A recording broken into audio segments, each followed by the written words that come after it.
Hello, all you hardcore boxing fans out there. How you doing? It's Russ here from Poker's Corner, the biggest gob in sport. Today I'm joined by Kent from Ireland. Women love him, men want to be him. Welcome aboard, Kent. How are you doing?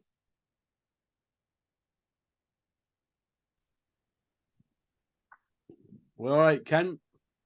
How you doing, Russell? How you doing, mate? All right, mate. We'll get straight in then. No messing. No messing about. Do we ever do we we ever mess about, Russell? Do we ever mess about?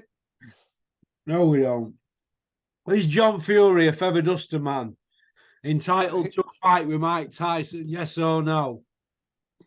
No, no. Why not? Who's he knocked out? He's knocked out 100 men on hard road, hasn't he? Oh, that's right. Yeah, and as well. Sorry, Russell. You actually forgot about he knocked the Irish bare knuckle champion out for 50 grand. 100 grand. So he's a serious dude. A serious dude. Does he warrant a fight with Mike Tyson? Why would anybody want to fight Mike Tyson? Anyway, To get paid. Well, Mike Tyson, did he not get smashed to pieces by Kevin McBride? He quit against Kevin McBride. He quit against Danny Williams. He quit against Buster Douglas.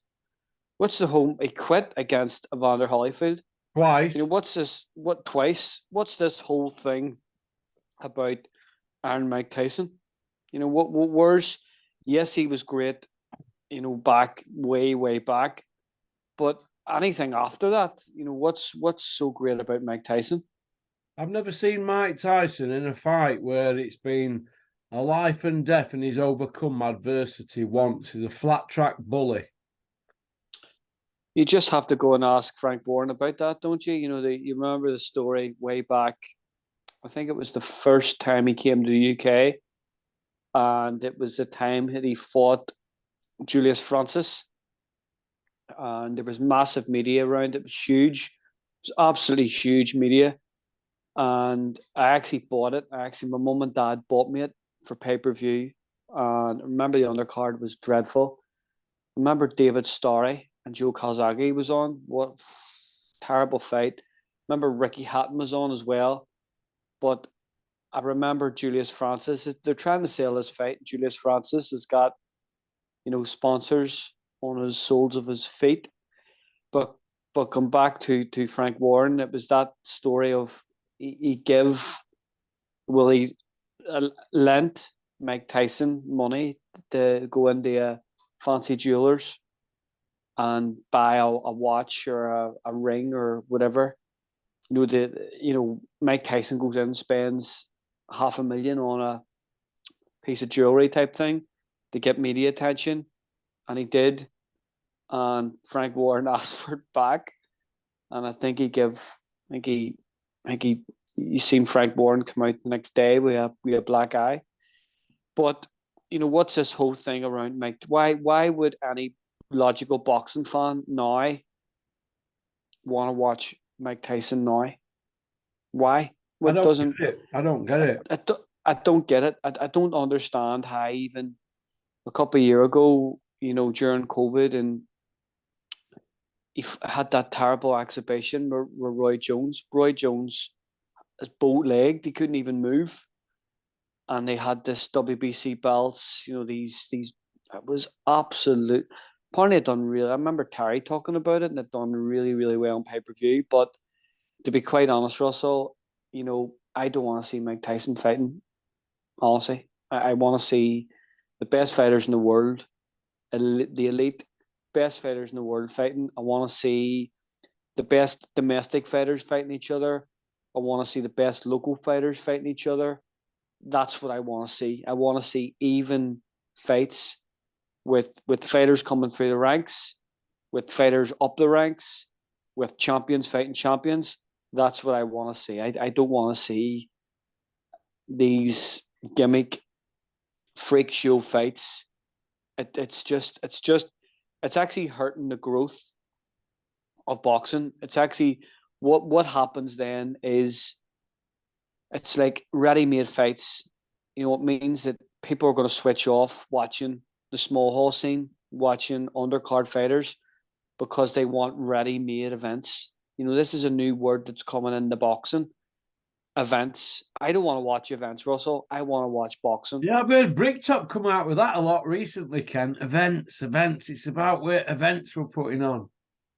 No, it's not. You know, a couple of years ago, Russell, we need to go back in time, and we talk about when COVID happened, and Eddie put on the fights in, you know, his back garden in Matchroom HQ, and it was a fortune. You know, we remember that the tickets were going really, really dear. There was a lot of food vendors there as well. It was hyper expensive, and it was just a bit of a shambles, because it was kind of calling the fans. You know, why would you want to charge X amount of money for this type of event when it's really an exchange show? And Eddie came out with this. Yeah, well, it's more than just the boxing. It's the event, and I think that word, the event, is actually hurting boxing. And all these events and all these, you know, nights, and it's actually taken boxing away from its roots. It's taken boxing away from the working class. It's hurting small hall. It's hurting I don't even like saying the word small hall. It's hurting the non-televised fights, and I don't like it. It's not for me. Yeah. Okay. Okay then. Is John Fury a feather duster man though? Yes or no? Of course he is. Who's he knocked out? He hasn't knocked anybody out as a boxer, and we haven't seen any proof on hard road, have we? Well, he's a feather duster man, isn't he? Really? Okay. Okay, Ken. Well, there's no like just telling it as we see it, mate, is because that's what we do, don't we? Okay.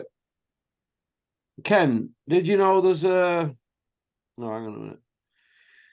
Ken, did you know that Crusher Ben is supposed to be fighting in 12 days' time on 23rd of September in Orlando, USA? Well, this is the guy that's cleared himself. He's cleared himself to box. And So that's a new one, that, innit, on us, that. you know, this is the guy that's cleared himself to box. You know, well, he's cleared it. He's been clearing himself for the last couple of months, and he's allowed to fight. He's been cleared. Everything's dead on. Everything's fine. You know, he's clean. He didn't fail those tests. He had it in his system. He didn't have it in his system. It was the eggs. It wasn't the eggs. His body doesn't metabolite, you know, the certain thing that was in his body. Listen, I can't see it. You know, if Conor Benn turned around, and told me I wasn't baldy and wore glasses, you know, I wouldn't believe a word that came out of Conor Benn's mouth. And same as his dad, knock off Nigel. I wouldn't believe a word that came out of their mouths. You know, we've been hearing that he's going to get cleared. Yeah, there's going to be an announcement coming up. It's becoming a bit like Tyson Fury and AJ 2 years ago, pre-pandemic, during the it was announced, it's going to be announced.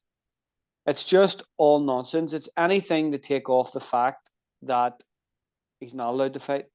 They'll say anything basically to cover up the fact that he's not allowed to fight. And that's the honest, that's my honest opinion. They'll say something else next 2 weeks, and then there'll be something else for 2 weeks. And before you know it, it'll be 6 months down the line and we'll be back to square one again. Yeah, what's that thing you sent me, Ken? That Tesco Galway shopping centre. Is that Ireland? Well, that's I live in a different country. I live in Northern Ireland. Oh yeah. So Well, I do. So that that's next village to you, like. No, that's another country. That's probably about 200 miles away from me. So what's gone on there? What's happened? Goodness knows, Russell. It's what? Goodness knows. Oh, I thought you. Is it an inside joke or something, or is it something like some cult you're part of, Ken? What's going on here, mate? What you sending me?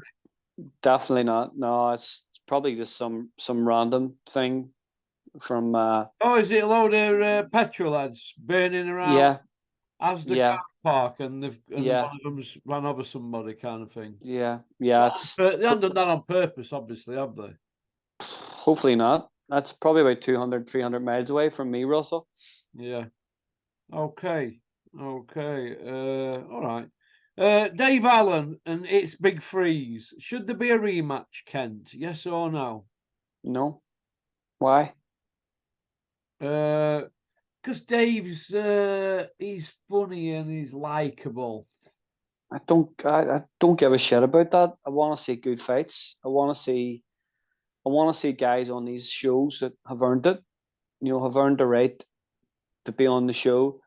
Have earned the right for people to go and pay their money to go and see them.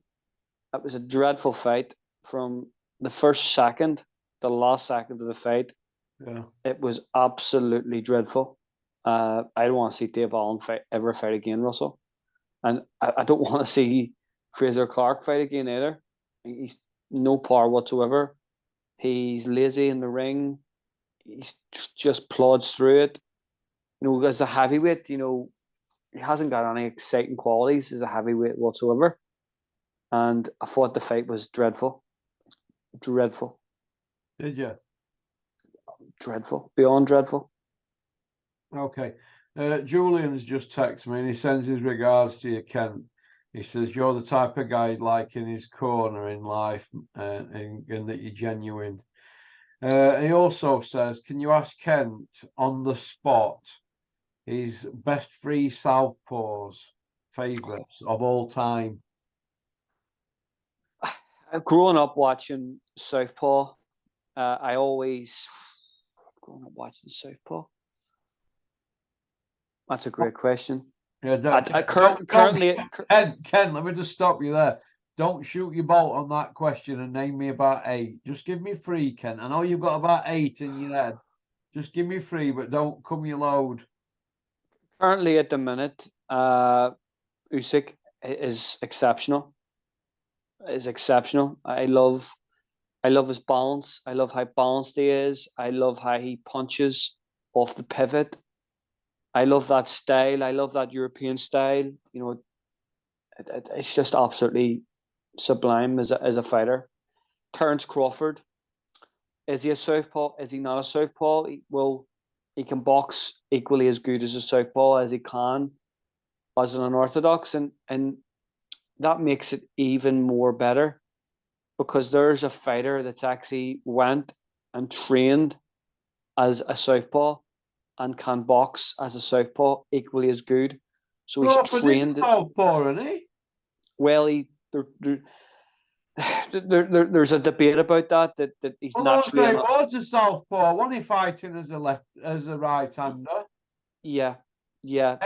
Henry Cooper were a right-hander fighting as a lefty. Big hook, massive big hook. There was always talk about, you know, De La Hoya was that as well, because his left hook was so good as well. He was really a good left-handed fighter. But currently at the minute, for me, Alexander Usyk for me is one of the best southpaws I've ever seen. Just how he manages. Sometimes a southpaw fighter can look really awkward, and the style doesn't really appeal. But for me, as a southpaw, Alexander Usyk's just absolutely sublime. So he is. Marvin Hagler, again, is another fighter that as a fighting at southpaw, he could switch to southpaw. He fought a lot of his fights at southpaw, you know, switching. Marvin Hagler's another amazing fighter. It makes it great that a fighter can actually have the ability to train and fight as a southpaw. That's. Who are we going for? Terence Crawford and Hagler. I love Hagler. You watch Hagler's attack, You watch the traps he sets as a southpaw. Unbelievable, just on, but not being a natural southpaw, It's What do you think to Frotcher's way to his concept to be a southpaw? He thinks that you've got to jump on them and you haven't got to let them settle into a rhythm. That'll only happen in certain fights. You can only do that in a certain fight, against a certain opposition. For me, the best way to beat the southpaw, I always really, really struggled with southpaws myself. Always really struggled with it. And I don't know if it was a balance thing, something I had to really work on. But I remember one time, just out of sheer frustration, throwing right hand to body, right hand left hook. And I remember I got success of it. And always from that, I always used to spar quite a lot of southpaws. We had a couple of, used to train me a couple of boxers that were southpaws. And for me, that right hand to body, left hook. Now, the only problem with that is throwing a lead right hand to the body. It needs to be fast, and you're leaving your head down there. But you're setting up, you're kind of throwing that shot to set up the left hook. I always thought the lead hand with a hook. So lead hand fence, then hook off it. For me, that's a great shot against a southpaw. Really good shot. And I think you're throwing that lead hand as a blinding shot to come around the guard and get the hook off. They're my best two tips against a southpaw. If the southpaws, you always find that a southpaw, especially against a southpaw who can use their advantages, who's sharp. For me, like, you have to be really good. Step across, have to have good balance. If you want to step across and throw the backhand through the middle, that's another good shot. So they're my three best tips against a southpaw. A lot of people would say you move round. For me, you can't be going that same way all the time. You need to be changing direction. When you're changing direction, you're creating different angles to get your shots off. Well, I'm going to go Manny Pacman, Alexander Usyk, Daniel Ponce de Leon, Pernell Whitaker, Michael Moorer, and Julian's gone Tiger Flowers, Marvin Hagler, Pernell Whitaker, Pacman, and Saldivar. Who's that? The thing with Pacquiao is, as well, Pacquiao's as a southpaw really improved.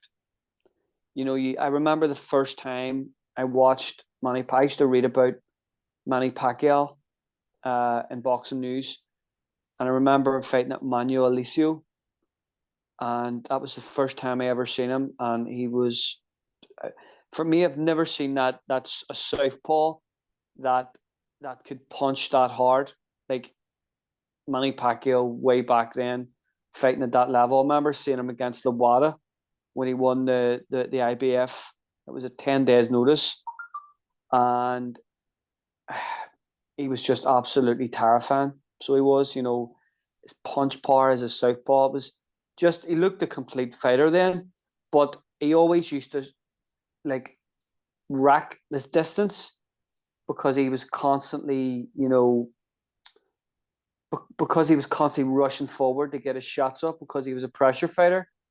But for me, Pacquiao is a fantastic, you can't argue with that. He was unbelievable as a fighter, probably one of my favorite fighters of all time. I remember watching again Ricardo Lopez, another great southpaw that doesn't get a lot of credit. Did he switch like Spotty Frank Eubank against Eddie Hills though? A couple of months ago. Do you remember it when he switched to southpaw? Spotty Frank. They hate his belly. They hate his belly. They hate his belly. Yeah, Another southpaw that's not being mentioned here. I'll say to Oh, Julian Scotty about Frank. this. Definitely not. Daniel Zaragoza. Yeah. Daniel Zaragoza was an absolutely fantastic southpaw.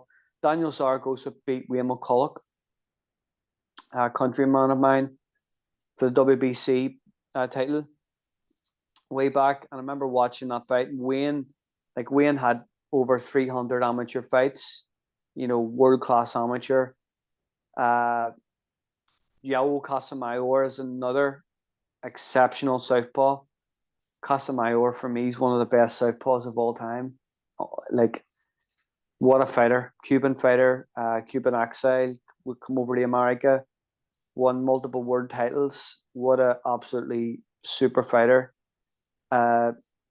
He was Joel Casamayor, Daniel Zaragoza,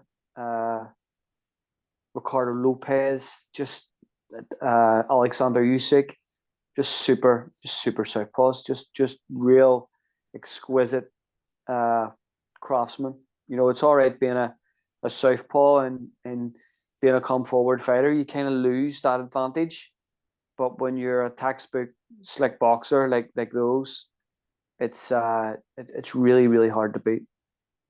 Mm. Yeah, it is. It's Ask Julian. Go, Julian. It's on YouTube. Go and watch.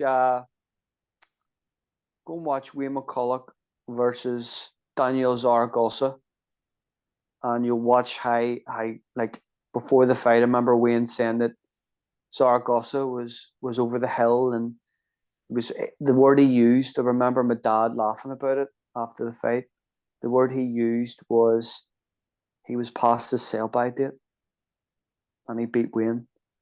okay. So check that fight out. It's super textbook boxing from Zaragoza. Okay. Let's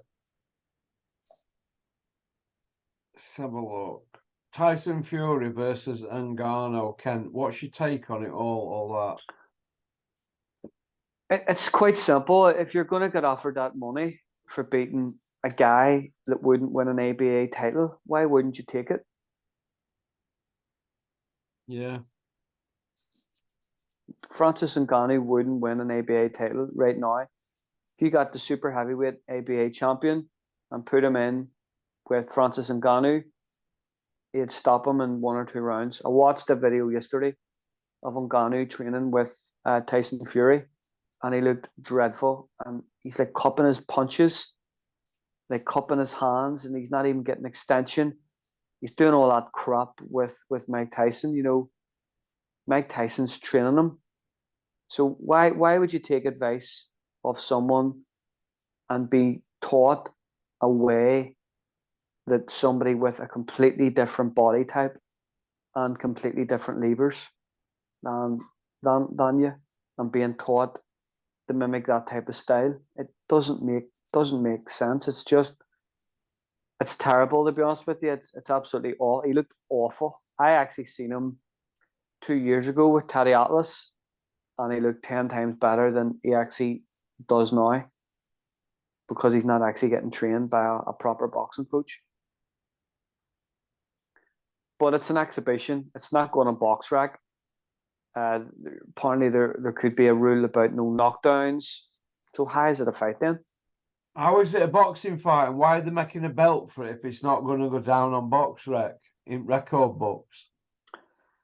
You talk about credibility, and you talk about we give a lot of these events and promoters a really, really hard time. And to be quite honest with you, this just vindicates it. So it does. It just justifies it. And, WBC are given this a belt when there's fighters out there that are working 2 and 3 jobs, that they'd be able to box and training full time, not getting any time off, no sponsors, not fighting on TV, who are far more deserving of that opportunity to even fight for any sort of belt. Never mind the WBC making up these copper belts and throwing them left, right, and center.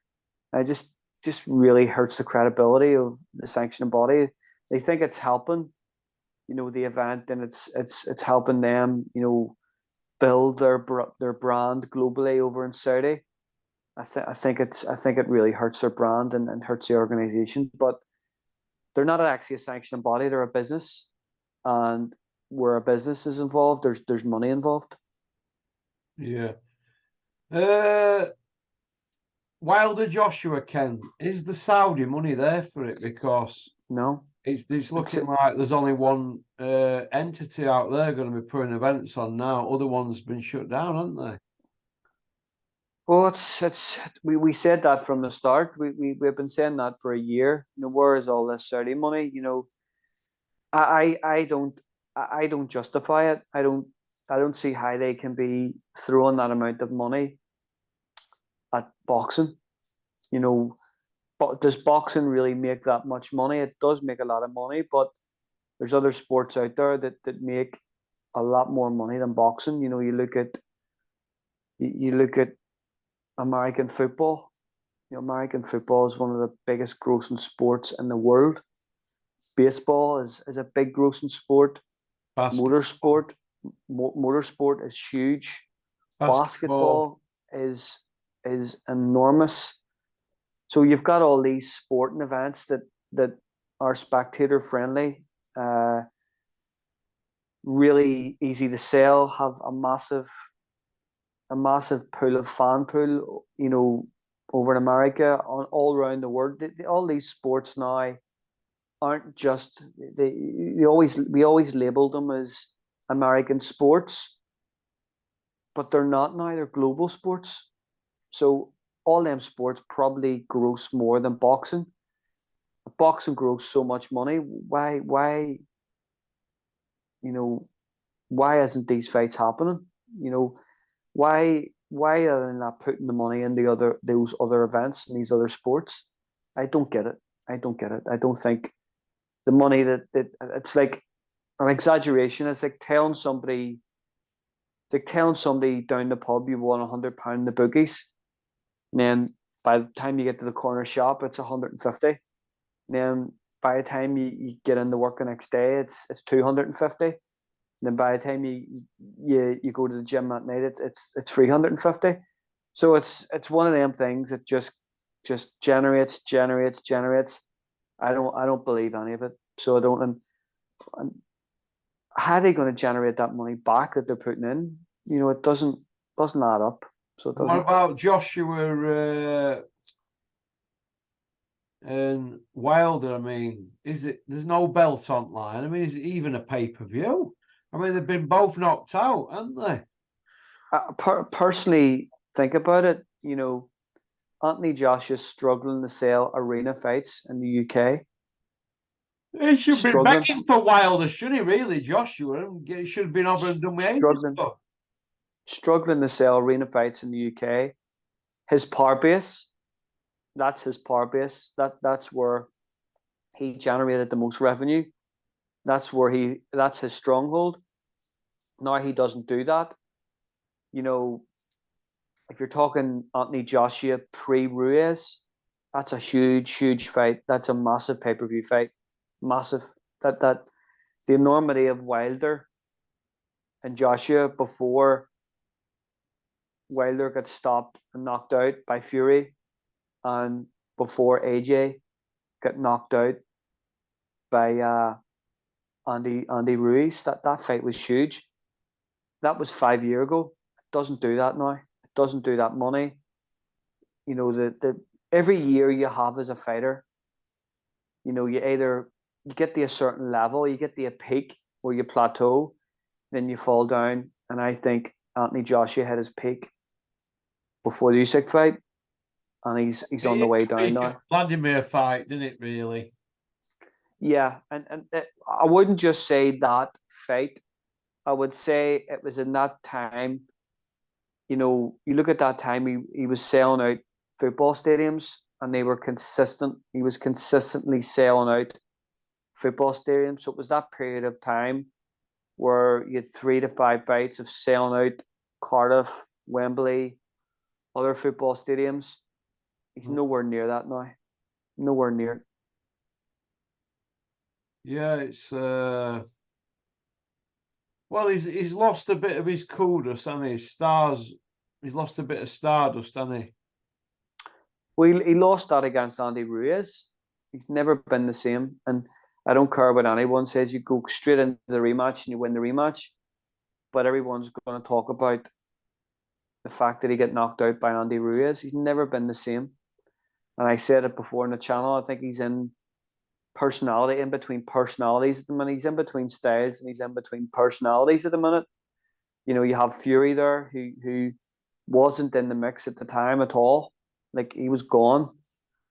And it looked like he had an actual free run right through the heavyweight division. There, you know, there was nobody there. You know, Vladimir was retired, past his best. Tyson, you know, was retired and wasn't fighting and put a lot of weight on. And there's Joshua just walked in the slipstream. You know, Charles Martin handed in the plate. You know, Joseph Parker handed in the plate. Terrible fight. Yet Wilder there, who was just picking and choosing anybody out of WBC rankings. I think Deontay Wilder at the time could have picked the 110th heavyweight and still would have been allowed to fight them. You know, so at that stage, them two were on a free run to fight whoever they want, sell out football stadiums, generate hype, and they were on a massive collision course. Then what happened was the wheels come off. Commercially, the wheels come off when AJ got knocked out and quit in America. And there you have Tyson Fury just coming back and getting the title and getting it off Wilder. But I don't ever think that fight was ever going to happen anyway, because a fight that big generates an awful lot of money, an awful lot of revenue. And Wilder was PBC at the time, and Joshua was Matchroom. So somebody would have had to take a hit some way. I don't think that fight was ever going to happen at that time. Okay. Daniel Dubois, do you think the rumours are going to be true that sooner or later WBA are going to let him fight the Char Miller WBA regular winner as his reward for the appeal? Because they're going to have to give him something, aren't they? Do you think? Well, what's the only fight out there for Daniel Dubois, right? Okay, so he doesn't beat Joe Joyce again.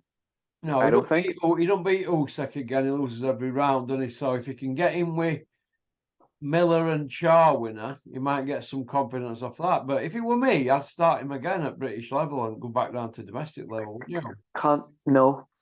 No, it's you can't go from.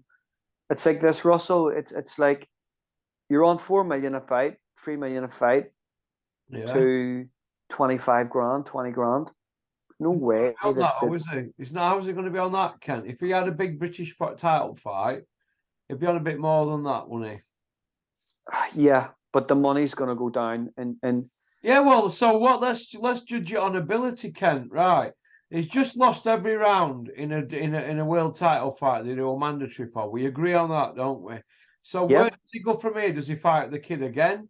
On the strength of what? To lose every round again and be even more ruined and quit even earlier and even worse and probably be down more times than twice. So what are they going to do? Are they going to ruin him? Or do they go again with him and does he break again? What do they do with him? He's like Humpty Dumpty, isn't he? So what they'll do, it's like driving down a motorway. It's like driving down a motorway and you see a slip road.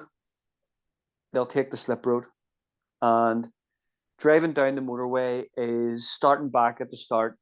And it means you're going to fight somebody like David Alley, Fabio Bortoli. Personally, I think those two guys are too dangerous for him.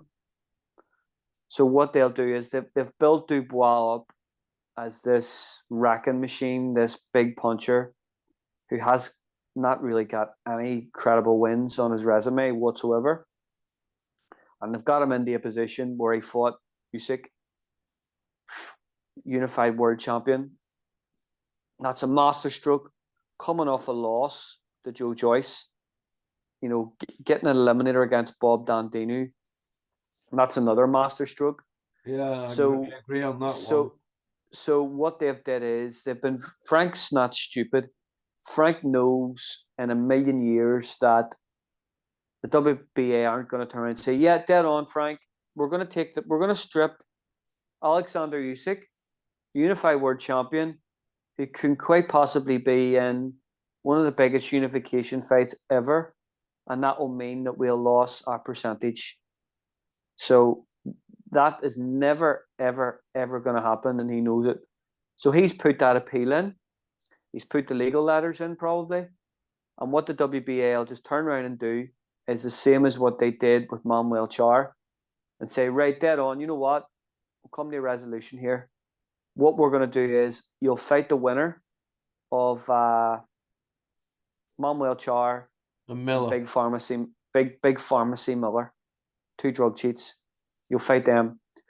And how Char got this opportunity was that Char failed a test a couple of years ago, 4 years ago, I think it was, for testosterone. Yeah. And basically what happened was that he got off with it because he had no representative when the B sample was opened. So he was meant to have a representative there when it was opened. So that was basically quashed, and he was put back in the ranking, and he was given this opportunity for the WBA inferior regular belt against Big Pharmacy Miller. And the crazy thing about it is Manuel Char's actually a bit of a name. Big Pharmacy Miller. He's actually got this bit of a cult name about him, and he hasn't actually beat anyone. He's beat by a cruiserweight. And I remember he walked in. I remember he walked in on a David Hay press conference. It was more staged than Coronation Street, but he's terrible. I actually think Daniel Dubois could beat the two of them on the same night. Okay, we'll finish off on this then, but it lasts 2 minutes, or 1 minute 50. Wardley against Adelaide. What do you think to the beef, and who wins? I think it's a really good fight. I think it's a really good fight between 2 undefeated heavyweights. It's refreshing. It's refreshing that the promoters are throwing the dice. I don't know the deal with. It looks like Wardley now isn't with Addy. He's going to go with Queensbury. Looks like it. I think it's a really, really good fight. It is a really good fight. I think Adelaide, a good boxer, good textbook boxer. Southpaw, can punch really hard. Fabio Wardley, big, strong puncher. I think it's a brilliant. It reminds me of Spencer Alver and Patrick Mullins for the area title way back in the 90s. It's got that type of, 2 undefeated fighters, started their career, first big major fight, and they're doing the domestic level. I think it's really good for Brett. It adds a bit of value now to the British title. It gives the British title some value back. Yeah, it needs some. Okay. There's a rumor going around that fucking John Fury's apparently is unlike a python. What do you think to that, Ken? It's like any rumor. Where did the rumor start? Probably by John. Same rumors as being 100-0 and having all these 50 grand fights. It's that self-preservation society, isn't it, all over again? Yeah, it is. Okie dokie then. Well, listen, Ken, I'm going to get off. It's been great having you on. You're a top man. And we will speak again. Have a great evening. All the best. Peace out. Cheers, Ken. Bye. Pop, pop, bang. Thanks for liking and subscribing and leaving a comment.